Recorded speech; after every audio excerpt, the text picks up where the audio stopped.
There's a big problem in the Western world, and it's this. Too many Western women are holding positions of power in the West, and it's becoming detrimental to Western societies. Now, I'm not talking about positions like CEOs and company directors and lawyers, etc. They're highly paid positions, and women are welcome to.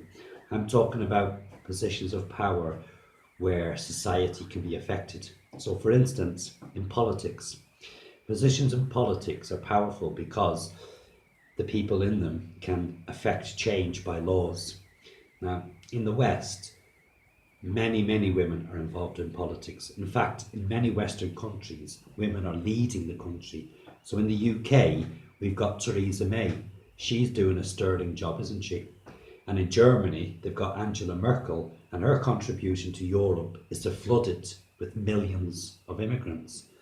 Over in New Zealand, we've got Jacinda, the burqa wearer, who's just laid her country open to mass immigration for the decades ahead, because any intelligent Muslim in that part of the world who's looking for a tolerant country to go to where they will get preferential treatment, well, New Zealand's your spot. So to all you poor New Zealanders, good luck with your future. Even Canada's run by a woman. I know biologically he's a man, but in every other aspect, he's a fucking woman. Now in the UK, there are many female politicians and members of parliament. You may ask me, why is that an issue? Well, I'll explain. Let me throw a few names at you. Anna Soubry, Diane Abbott, Emily Thornberry, Amber Rudd. Do I need to say any more? Another position of power that's flooded with women is the mainstream media. They're powerful in the media because they have the opportunity to affect people's thoughts by their words. So all over the UK and America, places like BBC, Sky, Channel 4, CNN are littered with female presenters, female interviewers, female journalists. Again, you may ask, why is this an issue? Well, that's because almost every one of them is biased, and almost every one of them is a leftist liberalist. There are a few exceptions like Katie Hopkins and Lawrence Southern, but they're ostracised for being exceptions and for their views, and they have to plough a lone furrow as independent journalists who are ridiculed and, as I said, ostracised. The only female ones speaking truth, though. But of all the positions that can affect society, positions in education are the most powerful of all. And in the UK, over half the head teachers in UK schools are female. And in primary schools, over 85% of primary school teachers are women. Now, you may ask, why is this an issue?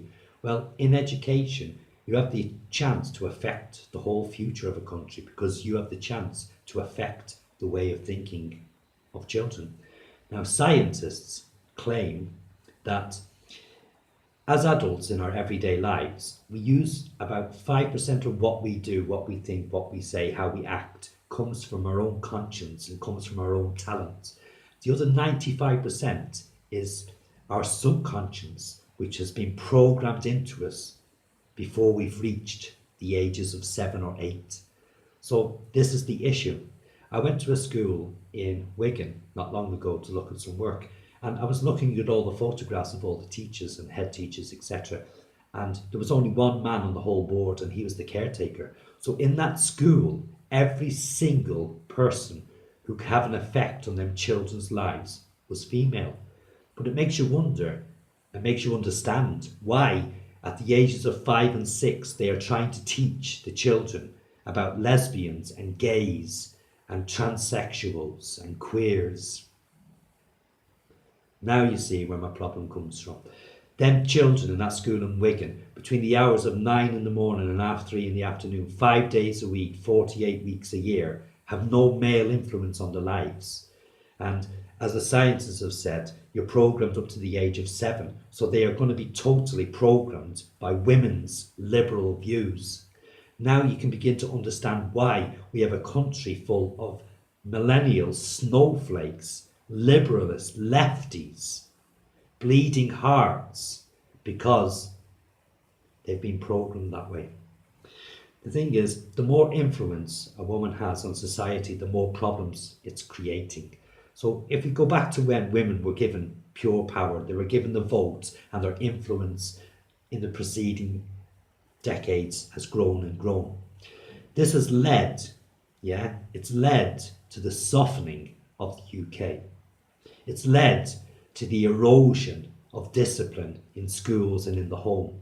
It's led to the abolition of capital punishment and corporal punishment. It's led to softer sentencing for criminals. It's led to softer prison conditions for criminals. It's led to a focus on rehabilitation rather than retribution.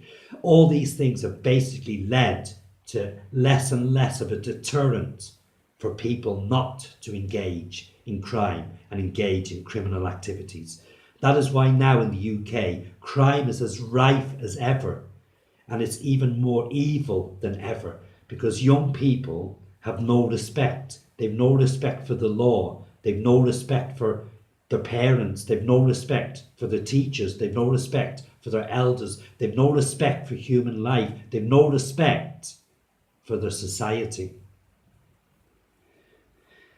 Now, on top of all this, you've got the feminist movement. Okay, the rise of feminism. Okay, feminism, which is trying to feminize young boys. I'm listening on the BBC regularly about how it's okay for young boys to play at makeup, to wear lipstick, to wear high heels, to play at mummy. Okay, you've got feminists trying to feminize men. There's thousands and thousands and thousands of men in this country fucking moisturizing their skin every morning. There's thousands of men injecting Botox into their fucking faces every week. The other thing I blame women for is the massive push for diversity, which has led to the UK being inundated with mass immigration. And I also blame the feminist movement for a total disregard for the laws of nature, in that they're pushing and pushing for the acceptance of the LGBTQ society. They're pushing for the acknowledgement and the acceptance of ridiculous, made up fucking gender identities. And all this shit being egged on by the mainstream media, of whom the BBC are by far the biggest culprits. There's in the West, an obvious, blatant agenda to demonize Western man. Absolutely blatant. Okay? And the scary part is it's successful. It's succeeding. But it's succeeding because it isn't just women who are doing it. Okay? It's women who are being facilitated by lily-livered, testicle-deficient men who think that by siding with the women, they're going to get fucking laid. What the fools don't realise is the more they soften the West up, the more they soften Western man up, the more they lay us open, lay us bare to be taken advantage of by evil men from the East and from the South who don't cow down to women's liberal views, who don't cower before the women. I've always believed the world is split into two. It's split between good and evil. It's split between man and woman. It's split between them who care and them who don't care. But more and more, I'm beginning to realise the Western world is split between those with balls and those without balls, who include women and who include cuckold men who've allowed themselves to be castrated by stealth. The thing is, it's time in the Western world, in Western countries, for the men with the balls to take back control of their country, to take back control of their country's destiny before it's too late, before we're all wearing fucking lipstick and we're all wearing high heels and we're all being raped by less scrupulous men from the East and from the South. Till next time, take care. Feel free to share and subscribe.